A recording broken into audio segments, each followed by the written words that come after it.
Combine! Let's go.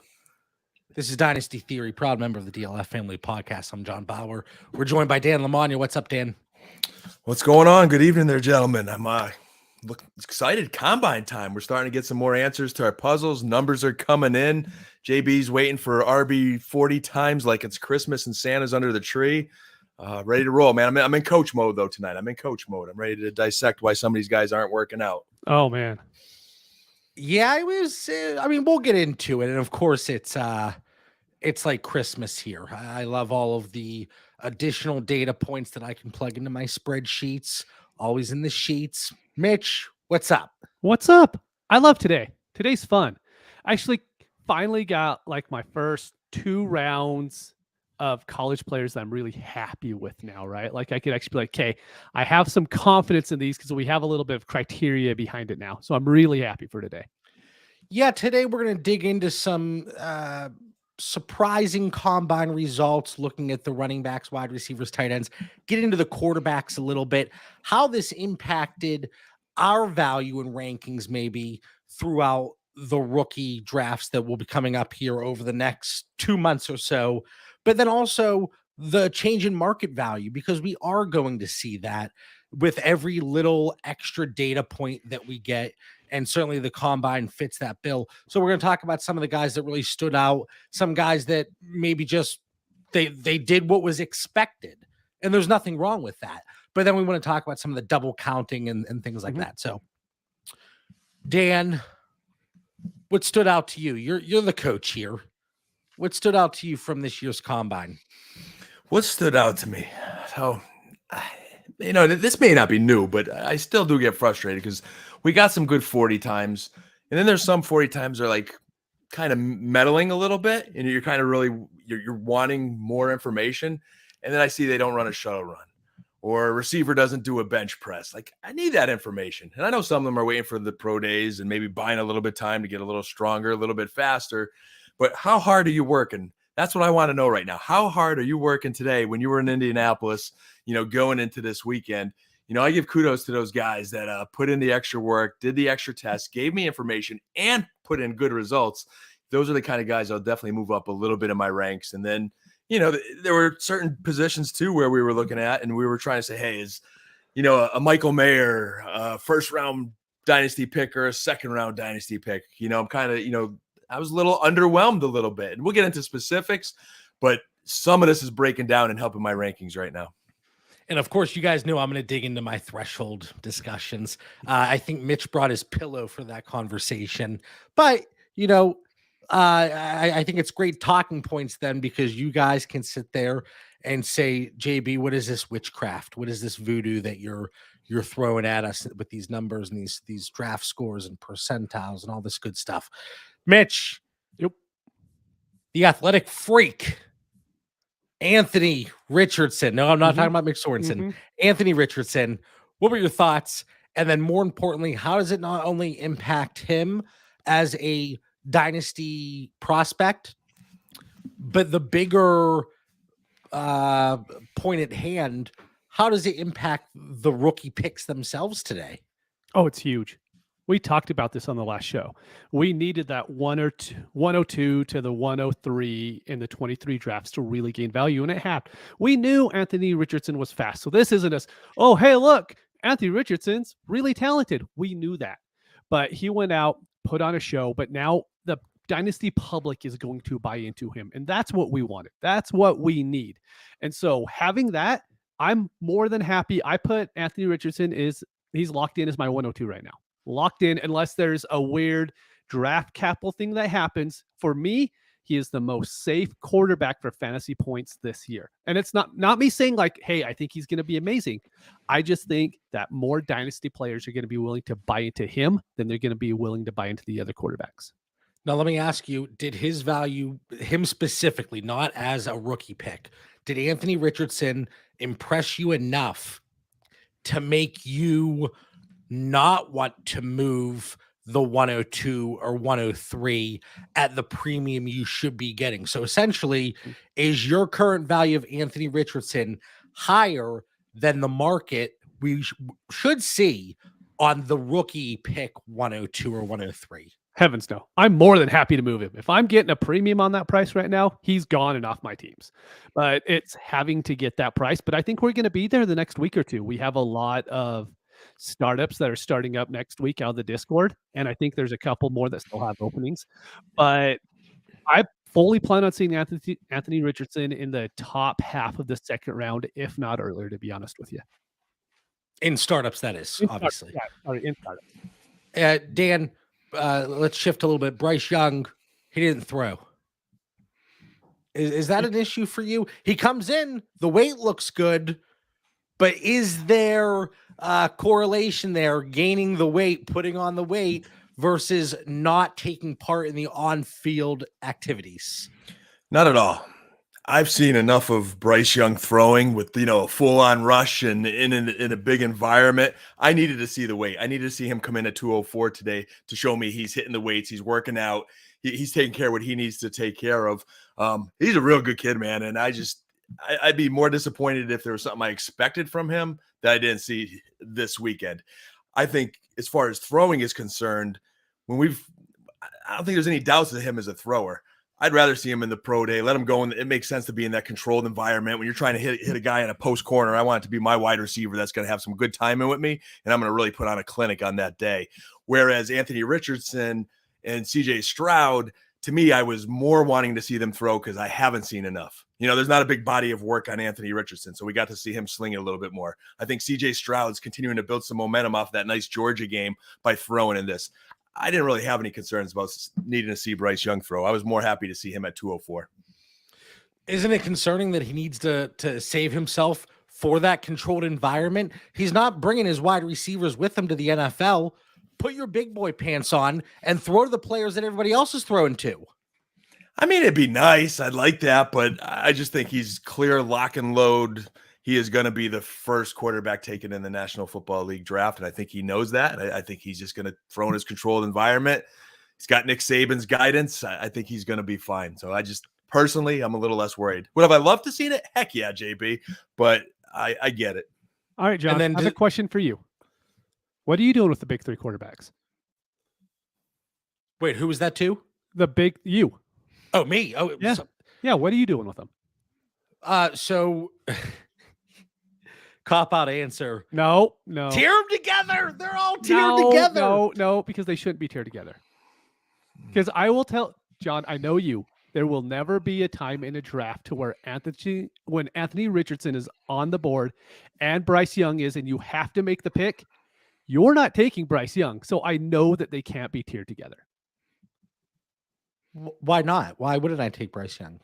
Because you're not the biggest fan of Bryce Young. I'm not, but I can still appreciate him as a talent. You can, but you wouldn't take him over Richardson. For me today, when you look at the athletic profile of Richardson and the ceiling, which is undoubtedly there, all right? Dan's ready to jump in here. And then you look at Stroud, given the choice between all three, I'm taking Stroud. But that doesn't mean I'm adding to Richardson or Young for Stroud, because there is that market aspect.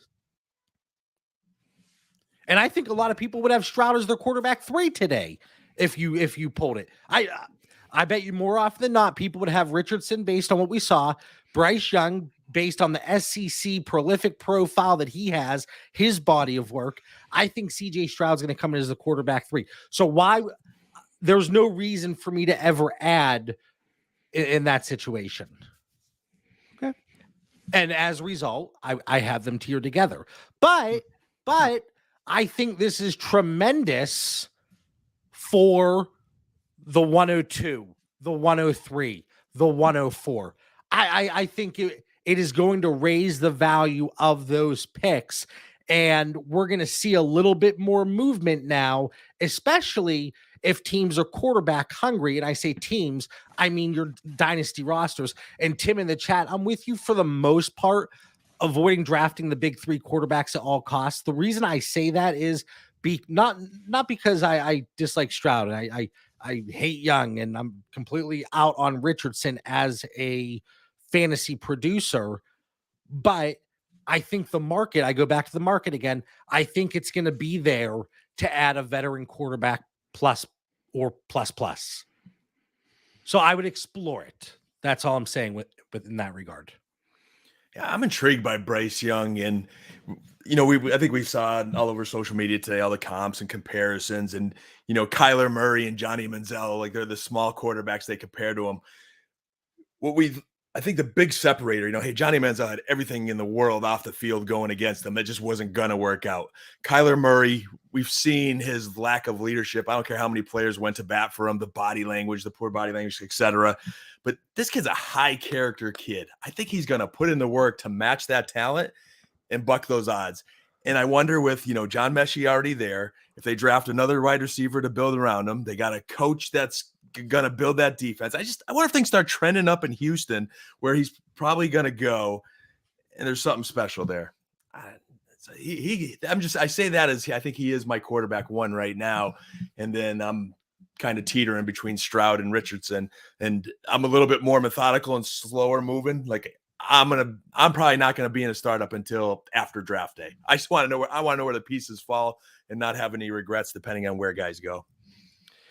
Now, Mitch, do you think the best opportunity, and this is kind of the narrative that's being pushed right now for Anthony Richardson, let him go to a team like Detroit, let him sit for a year with those weapons, with the line?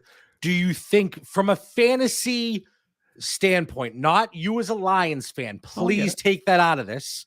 Do you think that's best case scenario for Anthony Richardson, the Superflex Dynasty asset? I don't know if Mitch is emotionally ready for this, JB. I know, right? No, it's you put him on any team that has put him on the Vikings, right? Because they're probably going to be without Kirk Cousins here in a couple years. I think the best chance for any quarterback is they need to see him on the field.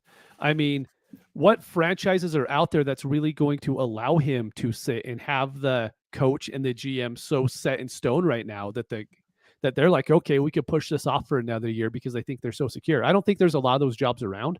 And let Anthony Richardson needs to start because he needs to learn how to process the field. He's not going to learn that sitting on the bench. He's going to learn it. He has the ability to escape the pass rush, do what needs to be done on the field to learn on the job. He's not going to be Bryce Young, to where Bryce Young goes in there with a bad offensive line. Then I worry about that. You put Anthony Richardson somewhere with a bad offensive line, he'll probably be like Justin Fields last year and be more than okay. And the example I always use is the Arizona Cardinals, right? Whenever they had Josh Rosen transition to Kyler Murray, you put a poor offensive line and you pair it with a quarterback that's not exactly mobile, there's going to be a lot of problems, and you're going to be exposed from the start, right?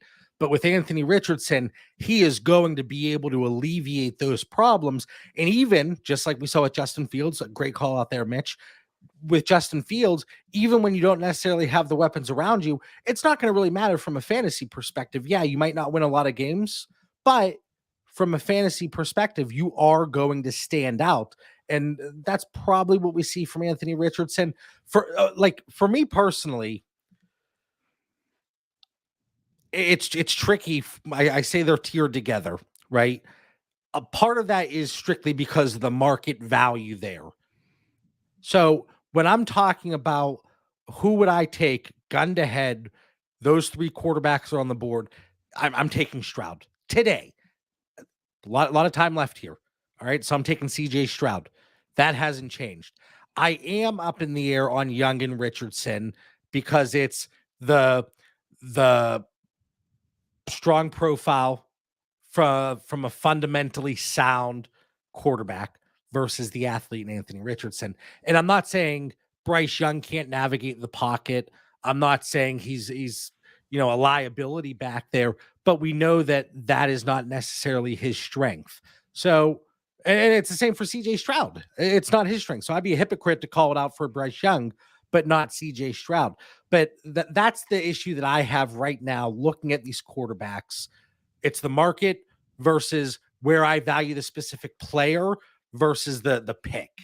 And there is going to be a little bit of a difference there.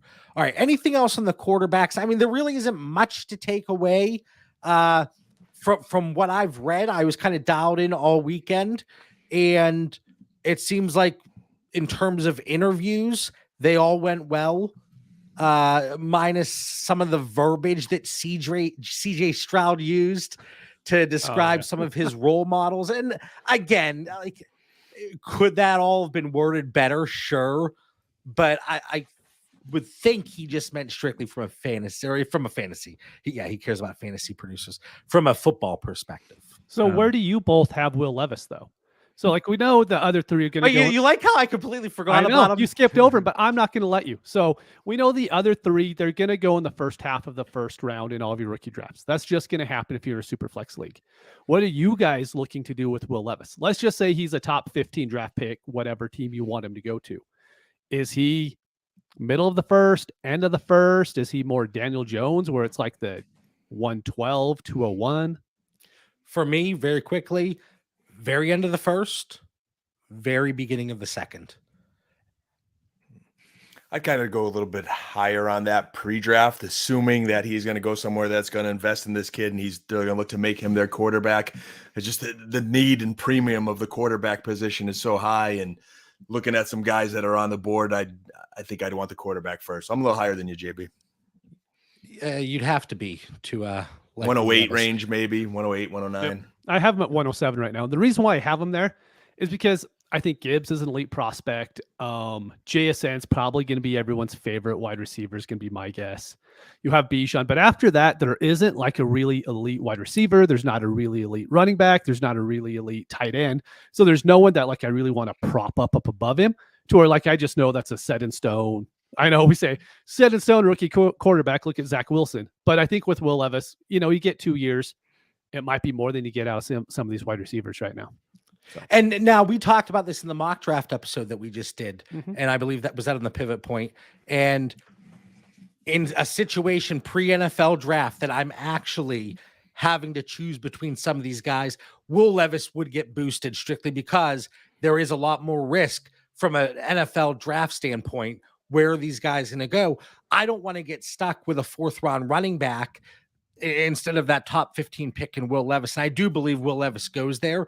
I just, I'm very hesitant. All right. We see that happen all too often, John. I think to your point, we think a guy's going to go in a certain range and he goes just late enough to kill our fantasy value. When we all do it, we all have these expectations. And that's why in my spreadsheets, I have my pre-draft score. I have my post-draft scores hitting all the thresholds, but the post-draft score is based on a preconceived notion of where these guys are going to go in the NFL draft. So if they slip outside of a top 100 pick and they slip into the 150 range, I have to adjust. And that is brand new information that the NFL is saying, hey, JB, we really should be paying attention to what you're saying, but we're going to change it up here. And I don't always appreciate that. Hendon Hooker, either of you willing to take him earlier than very end of the second, early third? 212. That's where I have him. 212. All right. Dan, is that a fair range? And again, we don't have to get too in depth here with Hooker. Right. It's fair based on the premium of the quarterbacks, although I'd have him more 3rd round. It's a little rich for me, Mitch. I think I have enough prospects I'd rather roll the dice on. I just think there's a chance he goes really early second. And what if it's a team to like Atlanta or Tennessee, something like that, to where they might not love their starter. Maybe there's enough hype you could move him for a mid-second in the future or something like that. But no, I completely get anyone that has him in the 3rd round. That's fair too. All right, I'm going to skip around here. Wide receivers. And Dan, I'm really interested for your take on the wide receivers because you were a wide receiver. Jordan Addison, he didn't really pop out, right? But is there enough there, enough downside that we saw here from the combine that it's a red flag for you?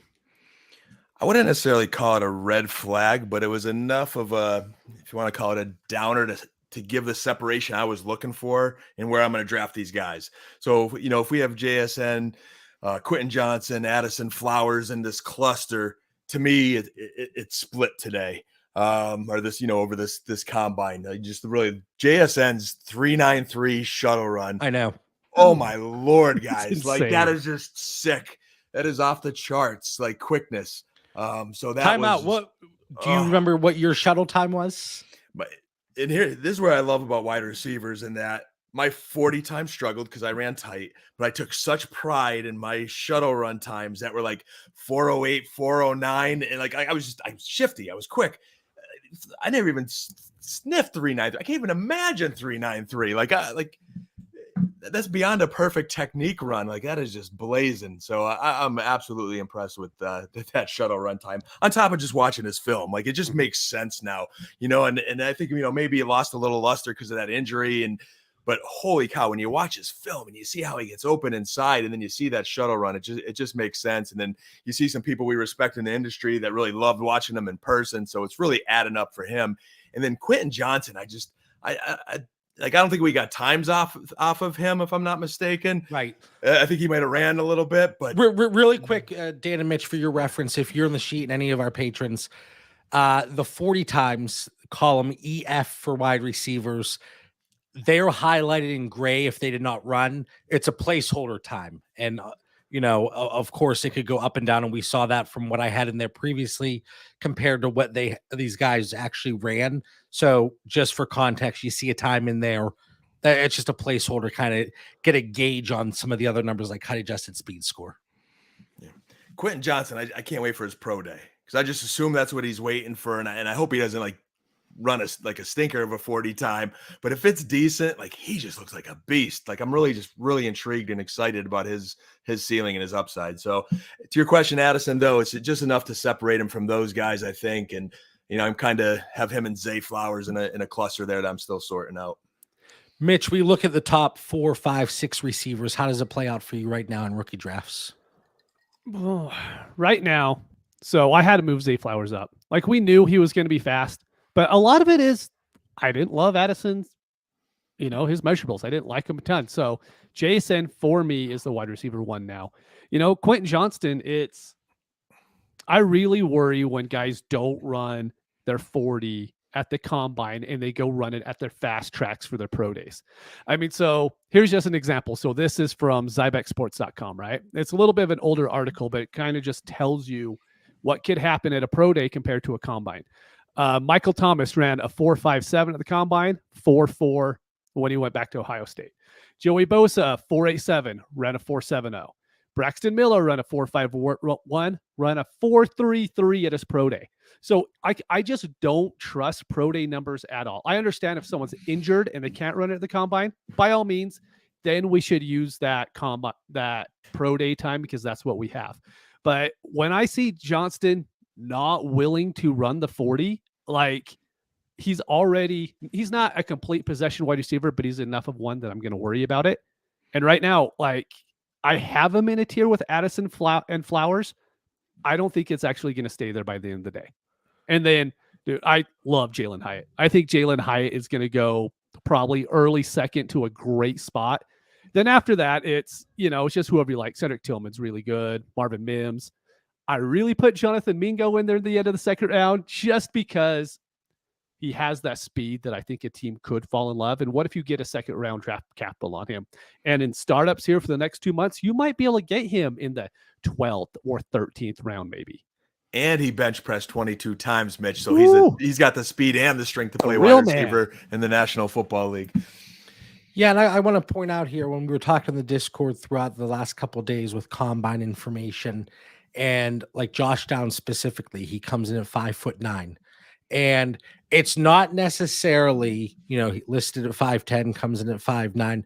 Oh my God, he's an inch shorter. He is now going to bust because he's not 5'10", he's 5'9". Right. But for me, when I have all the numbers, and especially the height adjusted speed score, sometimes that 1 inch could make a difference between which tier you are for these different thresholds. So for me, I don't want to say any of these guys were big losers as a result of the combine, but JSN stood out as a positive, obviously. Jordan Addison, I was hoping for a little bit better. Am I glitching at all? Just for a second, but you're good. Keep going. All right. Jordan Addison, obviously, yeah, I'm glitching here. I can tell. I don't know what the heck is going on. Not happy. But So for me, it's JSN, Addison, Quentin Johnston, Jalen Hyatt right there. And then I have Flowers and Downs tiered together. And then to go a little bit deeper, I'm looking at Mims, Tillman, and Butte. Mitch, what are your thoughts on Butte? He's dead to me. I don't want no slow wide receiver. Get him out of here. I'm done. 4 or 5. He could be on someone else's team. I'm good. Even his shuttle was that 4.25. I think he did run the shuttle too, so he didn't really compensate for the 40 with like a super quick shuttle. So Mitch may be right.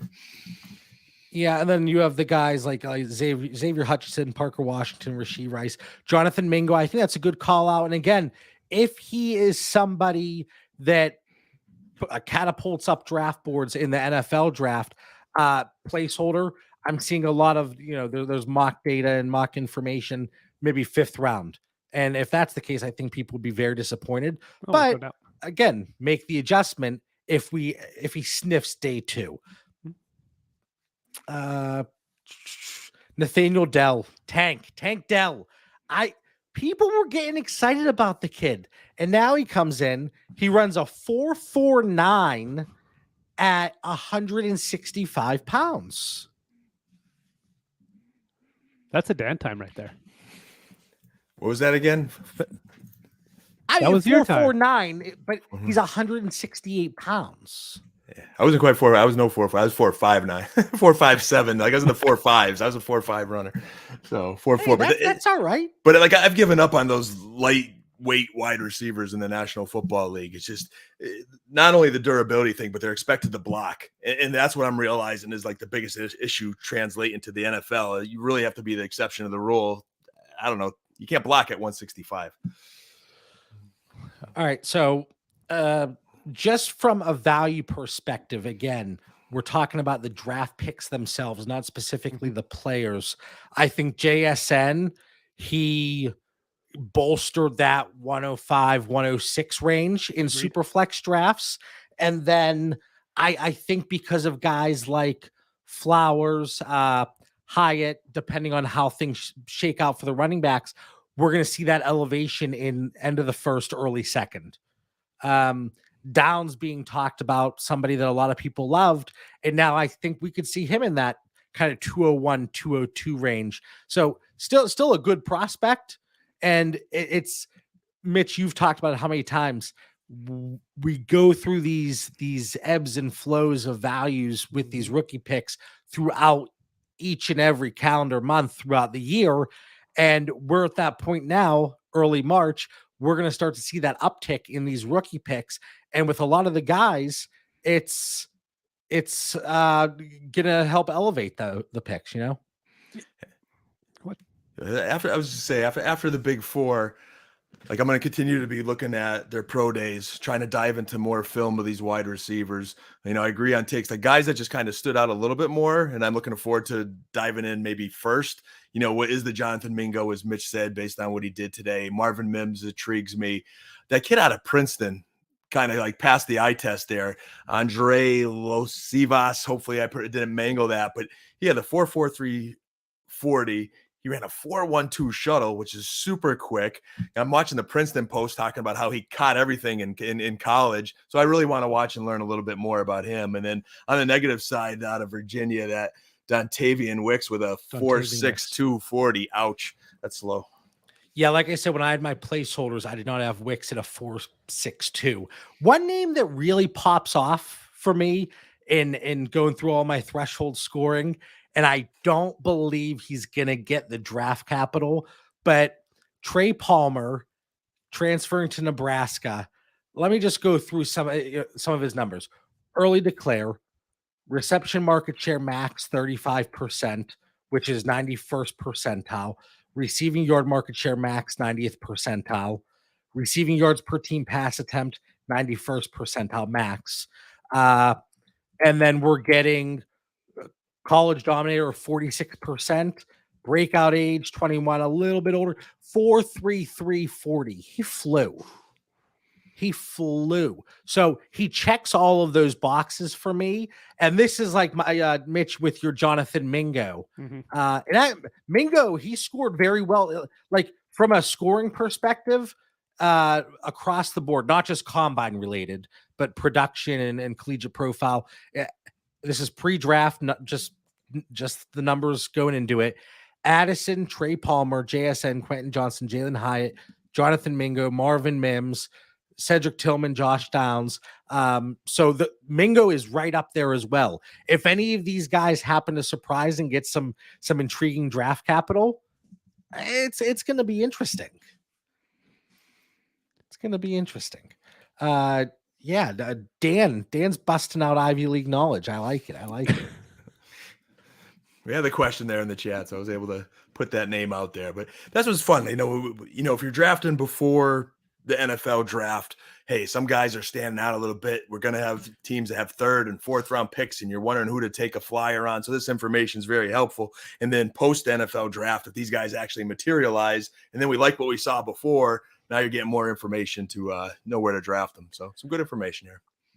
And I don't want to boo-hoo this draft at all. It's like, hey, there's not an elite wide receiver. It's just there's not a Jamar Chase, right, in this group. And that's fine because we see guys like Amon-Ra St. Brown going in the 4th round and other guys like this, right? This class just doesn't have that elite headliner, but I still love, going to the mid to late 2nd, I'm loving guys in this range still.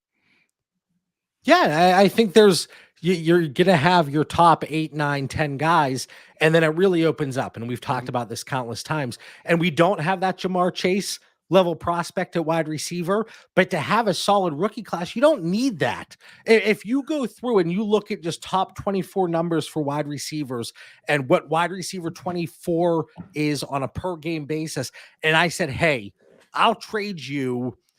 Trade in your Jalen Hyatt for these points per game over the next 3 years, you should probably take it. Yep. But a lot of people, they want to land that high-end producer, and sometimes it's not in the cards, and that's okay. Yeah, for sure. Good point, JB. They may not be a top 10 wide receiver pick, but if one of these guys are a top 24 wide receiver, that's awesome. Even top 36, that's going to definitely bolster our dynasty rosters. And I think that's kind of what's killing this rookie class right now, because there were such expectations and the values of these picks just one off season ago. And that is still being held against these kids not kids, but the picks themselves. And that's why people are, like you said, Mitch, poo-pooing all over this class. Hey, I like quarterback, running back, and tight end better than last year's rookie draft. Oh, love it. So This is, as I said, the receiver might not have quite the luster, but everything else. And there's enough receiver there just to help your roster. So, well, think about it. And I don't want to really get off track here, but you look at a player like Breece Hall, you look at a player like Kenneth Walker, the great 1-2 punch from last year's rookie class at running back. But now you look at Stroud, Young, Richardson. Is it absurd to think we see some 1-for-1 trades at some point in time over the next 6 months? Yep. And am I saying it's right? No, but I'm saying we very well could see that depending on your roster construction and if you're in the market for a quarterback and the league dynamic. All right, tight ends. Ooh. Tight ends. This is part of my French, but oh my gosh, this is sexy with a capital S.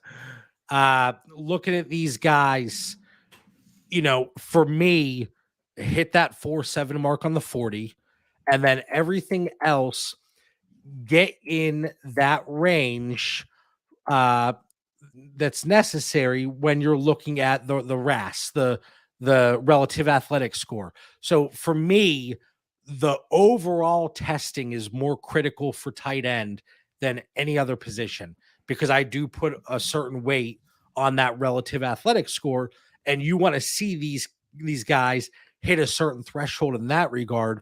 And the top tier guys in that RAS category were Zach Kuntz, Luke Musgrave, Darnell Washington, Luke Schoonmaker, and Tucker Kraft.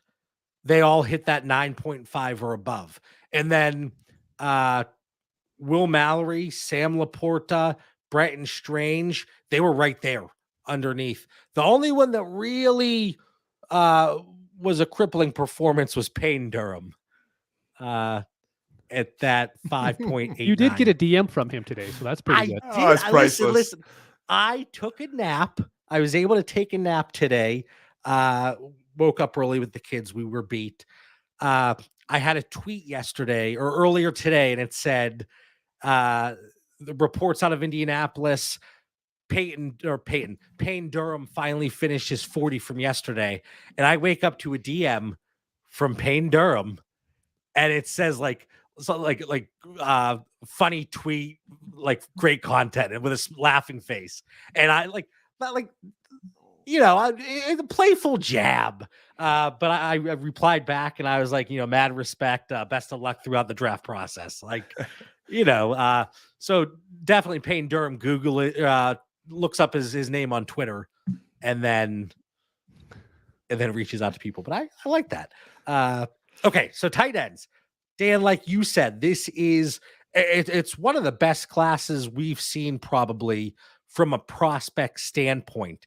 And in a lot of the leagues we take part in, 2 PPR for tight end, it's going to bolster those second round picks, right? Just like we've been talking about. So who really stands out to you? And how do you see this class as a whole?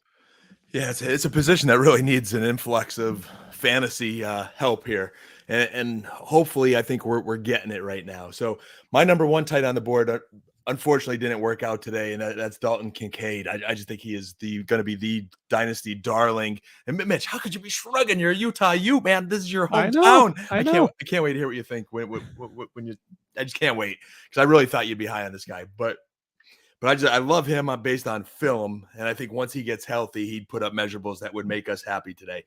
I do like Michael Mayer a lot at tight end for a dynasty, but 249, it's a little light in the butt for me there. And then a 4.7 40 didn't quite wow me, and it just put him in the class of like good dynasty tight ends that are going to get open, and it just, I want a little bit more. Darnell Washington out of Georgia, GB. I need you to do homework when you get time and compare him to Jelani Woods for me, because I love Jelani. I liked him last year. I love him this year. And they just fit in that freak athlete category, like that, just not human kind of, because at 6'7", 264, you're like a lineman blocking. He took off some weight, so he's working his tail off. So I'm seeing work ethic. He runs a 4.64 40.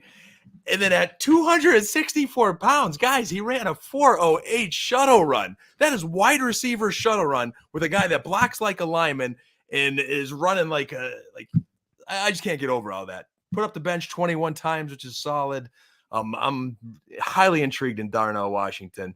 Tucker Kraft, I thought, is another really one. Quick, Dan, really quick. Yeah. The Jelani comparison, obviously there's a lot of things that stand out that make sense to compare them.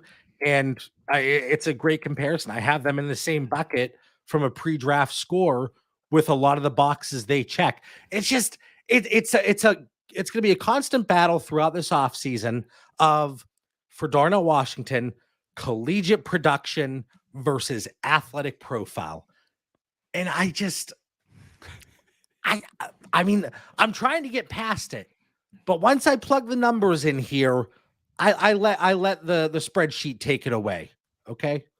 And I can't get past it.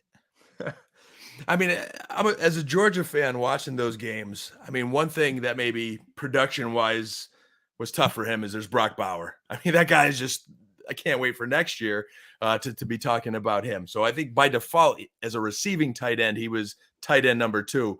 But so many times he made big catches for Georgia. And I think when we talk about, going to the National Football League, we look for traits. And I'm thinking, boy, I would salivate as a coach knowing I could plug him into my roster. I don't have to take him off the field when we got a block, because I want him in there blocking. And I know he is athletic and fast enough and tall enough to run the seam. He could do some things that I think are going to help. And now, again, I'm not talking we're looking for the next Kyle Pitts here, even though that's a bad example based on performance. But I mean, let's look at the tight end position and be realistic. If he produces enough to get in that, 12 to 24 range, you got a guy that's going to have a role on our rosters. So, but again, Kincaid is one where I look to see potentially he could push for the upper echelon guys. But Tyler Kraft's good. Luke Musgrave, I mean, I would have liked to see him perform a couple more things today. I don't know why he was too good to bench and run a shuttle. So that may have put Tucker Kraft a little bit ahead of him for me. You mentioned Kuntz, and I think you mentioned Laporta out of Iowa. We know Iowa produces those tight ends. Yeah, Laporta, comment in the chat from John, being a tight end sleeper. People need to wake up because I think he has the profile I like. Came in, ran a 4.59, puts up over 9 relative athletic score. So not quite to the Darnell Washington level, but still super athletic. We saw the collegiate production. And then the biggest riser for me out of the entire group is Zach Kuntz. Out of Old Dominion, transferred from Penn State, not much production at all his first 2 years there. But he's another one that, you look at what they did on the field while they were in college. Michael Mayer, Sam Laporta, Dalton Kincaid, they check a lot of boxes. Tucker Kraft, and then you kind of get into the traits and Zach Kuntz and Darnell Washington. So there's the possibility for a lot of really nice high-end depth. And Dan, you mentioned Luke Musgrave. Comparatively speaking, he didn't really fall for me, but comparatively speaking, he kind of stayed in place, and some of these other guys jumped him. Yep. Right? 100%. Mitch, Michael Mayer, he's going to be a topic of conversation up through rookie drafts. 2 PPR. You and I have had some conversations. I think you're taking him a little bit earlier than I am. Mm-hmm. Has the combine changed that at all? And can you reiterate where you are willing to take him in 12-team Superflex 2 PPR for tight ends? Yeah, 2 PPR. He's 110, 111 for me because I think he's still the most complete tight end in this class. I love Dalton Kincaid, right? I love the Utes. I watch all their games. I try to go to at least one game each season, and I love him. But I see this prototype come into the NFL a lot. We see it with Mike Gesicki. We see it with Eric Ebron. Everyone's like, it's okay. He's the pass-catching tight end. It's okay. This team is going to know how to use him. How many of those guys end up working out? We could say he's Zach Ertz. Okay. But how many Zach Ertz are really out there to where I could point to a lot more first, early, second round tight ends who are this prototype who end up getting moved off their original teams. And if you look at good tight ends in the NFL, they never leave their teams. Like good tight ends just don't leave their teams. And Gesicki's going to be gone. Ebron's going to be gone. I mean, he's already out of the NFL pretty much, right? But this is kind of what we see with that Dalton Kincaid type of prospect. So for me, I love Mayer. I think he's going to be on the field from day one, Pat Freiermuth type of guy to where you just know he's going to be on the field. And that's what I want in my tight ends. I don't want a tight end that's going to be running routes on 40% of routes, right? I don't want that. And that could easily happen with a guy with Kincaid, especially as a rookie. And, we've always, in previous years, we've said, don't get the tight ends in the rookie draft. Wait for 1 year because they never work out, right? I think Kincaid could be that kind of guy to where we end up spending too much on him in the 23 draft, and you could get him for a little bit less than the 24 draft. This isn't saying he's not going to be good in the NFL. I'm just thinking price-wise, how he could be used. Give me Mayer every day of the week. You know who I'm going through and I'm looking at measurements, college production, athletic abilities, and you weren't even talking about this guy, but it stood out to me. Zach Kuntz, a lot of similarities from a profile standpoint to OJ Howard. Oh, man. Howard had like one good, his rookie year was pretty good in the NFL, wasn't it? The end result was not great, but still, OJ Howard, first round NFL pick coming out of Alabama. Yeah, the only difference is Alabama and Old Dominion. That's probably the big difference apart. But they fall into the same buckets in receiving yards per team pass attempt, both average and max. College dominator, 40 time, height adjusted speed score, general size. So it, when people throw out comps, everybody wants to throw out, okay, this is the high end ceiling.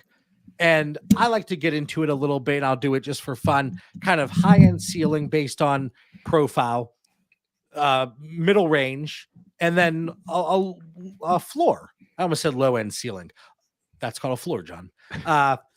But just to kind of get into it a little bit based on the profile. But again, like I can't even say it's not an exact science. It's not really much of a science at all. So Ronald says, son of author Dean Koontz. Listen, I'm trying to be very careful with his last name pronunciation. You're doing very well with it. I would not have done that well, to be honest with you. I was glad you covered it first tonight. Good job. Yeah, not to. It's low hanging fruit, right? There's easy jokes there, but I'm gonna rise above. Okay.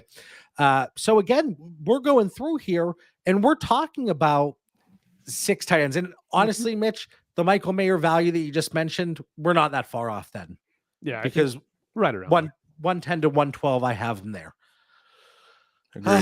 Anything else on tight ends before we hit the grand finale? What was that? The fun one. I love talking about running backs, man. They're just fun.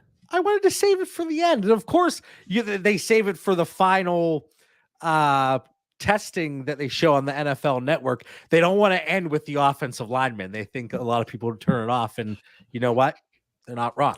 Yep. All right, running back. So a few guys that before we throw it over to Dan and get some thoughts, a few guys that did not run the 40 that I have placeholders for. There were a lot of them. There were a lot. Sean Tucker, Kendra Miller, Tyjae Spears, Lou Nichols, Deuce Vaughn, Zach Evans, Chris Rodriguez, Travis Dye, Izzy Abanikanda, Dwayne McBride, Eric Gray, Mo Ibrahim, and a few other guys, Jordan Mims, Sean Shivers. But there were a lot of names there. And we talked about this. If you're a little dinged up, if you have a hamstring injury, why risk it? Because you literally have millions of dollars in the line here when we're talking about this. So I don't blame them. But Dan, what are your thoughts here on this running back class? We're already seeing some folks tweet some commentary about, oh, this is the class that was supposed to have so much depth, and they have little comments. It's like, okay.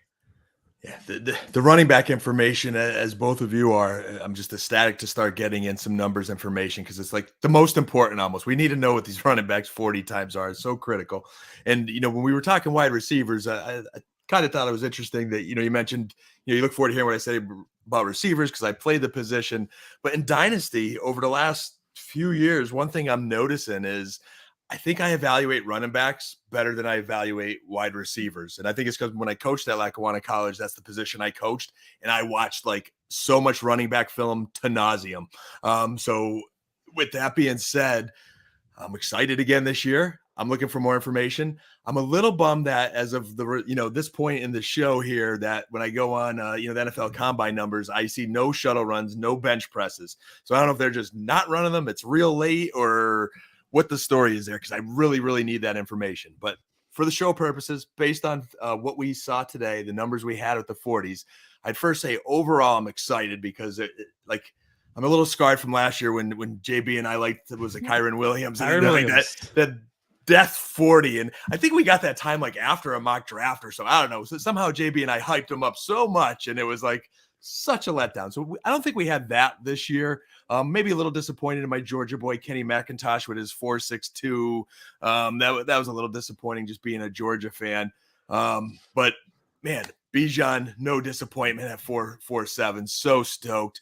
Jahmyr Gibbs, 4.36. God, no disappointment. So stoked. Devon A-Chain, 4.32. Like, you can't ask for anything more. He's as blazing fast as we thought. A guy that I'm really liking that's like after these three, my next running back as of today is Zach Charbonnet, and he was 4.54, which I'm not disappointed in. I think it's like, would I like a little bit more? Sure. And that's where I'm like, can I please see a shuttle run? How strong is he? I think he's a little bit more of a long strider. So just the way he's built, that 4.54 kind of makes sense to me. Came down to a 4.53. Came down to a 4.53. I'll take the 10th. So I really like him as a running back. And then, JB, you mentioned there was just a lot of guys that didn't give us times, like in that kind of middle range. So I would like to see, I have a lot of questions. I'm left with a lot of questions. Mitch and I both talk about Sean Tucker. Mitch got my attention towards him. So I was really looking forward to see that. And unfortunately we did not. Yeah. Tucker's 40 times shouldn't really be too much of a concern. I thought he was going to run today. I wasn't sure if the report came out prior and I just missed it. But then I'm like, okay, he didn't run. But the measurements, 5'9", but 207. So he kind of bumped up in that BIM threshold that I was talking about. But then it's like, same thing I talked about with Bryce Young. Again, I don't want to be a hypocrite.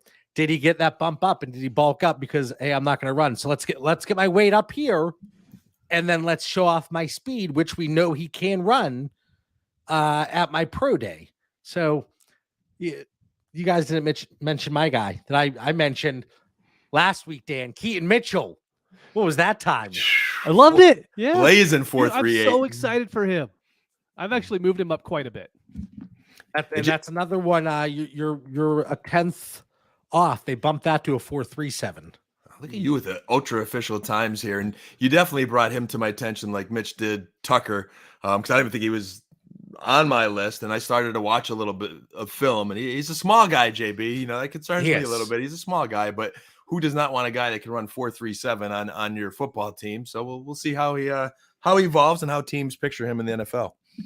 The only guys that really disappointed compared to expectations, and not even necessarily like just when you look at the thresholds, disappointment, but Roschon Johnson, his time was expected to be much better than that 4.58. You mentioned Kenny McIntosh. Tank didn't really test well, but he wasn't expected to necessarily. Charbonnet a little bit slower, but still, like, he's a big dude. That 4.53, not really an issue. Tyon Evans, Evan Hall kind of exceeded expectations. Bijan was fine. Chase Brown was good. It was a fast time. Keaton, Gibbs, A-Chain, great. So I don't know that there's anything really, as fun as the running backs are to talk about, I don't know that there's anything that really changed things up for me. If anything, maybe you get Zach Charbonnet a little bit cheaper than you did before, just because the people were expecting better. But again, 4.53, 101 speed score, no issue. And then I think Gibbs separated himself as the running back too, because there was already conversation about, what was that, Mitch? I completely agree. Yeah, there was already conversation though. Well, maybe we could slide this guy into running back too, but I think Gibbs stood out, came in $199, just under 200 pounds. But again, I had him as the placeholder there at 201, but he was a little shorter than expected. So a little lighter, a little smaller, BMI still kind of in that same bucket. Yeah. So really quick on A-Chain and Mitchell. With A-Chain, I really think he's going to end up being the running back 3, because I think there's going to be a team in the NFL that falls in love with him, that ends up he's going to go in the second round, like John's pointing up his fingers right there. And we're going to get that. And so if you have any startup drafts or rookie drafts that happen before the actual NFL draft, Devin A-Chain should be your running back 3 off the board, because he's the one that you could trust. Keaton Mitchell, well, I love him. Well, John brings him up. Right now, he's like my running back 5, but I actually don't know if I could take him anywhere close to 5. that. First challenge flag of the show tonight. I love it, but take him. You don't have to take him there. But here's the thing: you guys keep bringing up Charbonnet. I'm not even sure Charbonnet's going to go in the first 3 rounds. He's going to go a lot higher than Keaton Mitchell. He could. Could. But look, man, this goes back to the Elijah Mitchell thing.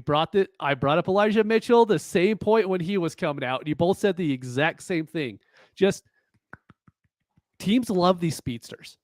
And a guy like Charbonnet, as much as, hey, we watch his college tape and, oh man, does he look good? And the process last year, oh man, we talked about him before he went back to school. There's a chance to where the NFL just doesn't like him as much. So my point is like in the pre-NFL draft stuff, just be careful with be careful with Tucker. Be careful with anyone around there. Just let someone else take them. But A-Chain 100% running back 3 in those drafts. Agree with the running back 3 with A-Chain, based on everything. But just Charbonnet, Tucker, you watch their films. Charbonnet's kind of like in that David Montgomery class to me. You know, when you see that 40 time, Monty wasn't a Blazer by any chance. He's been a heck of an NFL running back and a good dynasty player. You know, there's been some Bears issues and whatnot. I think Charbonnet falls right in that tier. And I think Gibbs today, as you mentioned, separating 2 to 3. I don't know if it's so much a separator from 2 to 3 for me because I had him a bit higher. But now he's starting to bump ahead of some dynasty guys that I would have drafted, some, second, third year running backs. Gibbs is very attractive. Like we talked about, I think the takeaway here from the combine is the way it's going to impact the market value of not necessarily the 101, because that's already absurdly priced, but 102, 103, 104, 105, probably 106. And then once we get into the second round, that's going to be the big change, because right now, as I look at my tiers and I look at the market inefficiencies, I have 201, 204, 205, 206, 207, 208, 209, 10, all as buys based on their current value, where they're going in trades and startups we've seen, and even 111 and 112. I have those as buys as well. So for me, I'm loving what we're seeing through that 208, 209, 210 range. I think this combine, it restored some hype that was necessary for people that really invested heavily in this class. And I look across my dynasty portfolio, I have a lot of teams where I'm looking at 10, 11, 12 draft picks through 2 rounds. And I'm like sitting here, my fingernails are gnawed down to the bone. Okay. Getting worried here with the changing market values and the anti-hype, if you will. So it was very fun to see the combine. Like I said, I was glued to the TV and my laptop, going through the sheets, getting updates in as quickly as possible throughout the entire weekend once we hit the offensive skill players. So it was a fun weekend.